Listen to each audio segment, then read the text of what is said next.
Mostly 90% ஆம்பளைங்களோ பசங்களோ அம்மா வந்து கஷ்டப்படுறாங்க தான் ஆக்சுவலாக.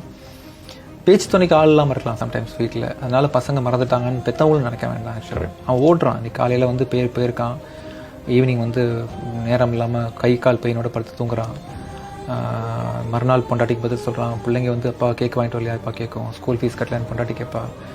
அம்மா மருந்து என்னடா கண்ணில் கேட்ராக்ட் இருக்குடா, சரி பண்ணணும்டா, காசு ரெடி பண்ணிட்டான்னு கேட்பான். பண்ணிடலான்ட்டு போவான். ஆக்சுவலாக என்னடா பிள்ளை கண்டுக்க மாட்டேங்குது, நம்ம வந்து பால் ஊட்டி வளர்த்தோம் நாங்கள் அம்மா நினைப்பாங்க. ஆனால் அவனுக்கு தான் தெரியும் அந்த பெயின், இருக்குது.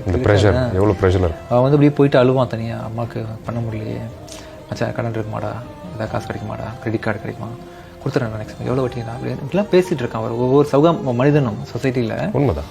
வீட்டிலேருந்து வெளியே போகிற ஒவ்வொரு ஆம்பளையும் சொல்கிறேன்.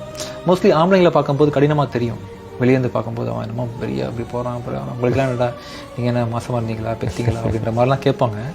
அவன் வந்து குடும்பத்தை காப்பாற்றுற கஷ்டம் இருக்குல்ல, ஒவ்வொரு சக மனிதனும், ஒரு ஆண்மகனும் ஒவ்வொரு ரூபா சம்பாதிக்கிறதும் கஷ்டமா. ஒரு சொசைட்டி டக்குன்னு வாடா ராஜா நீ நல்லா வேலை செஞ்ச ஏதோ எடுத்துக்கொன்னு வெகுமானம் தரப்போகிறாங்களே, அதுக்கு பேசுகிறத கொடுக்கறதுக்கே 1000 பேர் பிரச்சனை பண்ணுவாங்க. ஸோ அதெல்லாம் வாங்கி குடும்பத்தை பத்திரமா பார்த்துக்கணுன்ற எண்ணத்தோட ஒவ்வொரு ஆம்பளையும் அவன் ஒன்றும் வாழ் வச்சுட்டு வாசலில் நிற்கலை, அவன் ஓட்டமும் நடையுமே குடும்பத்துக்கானது.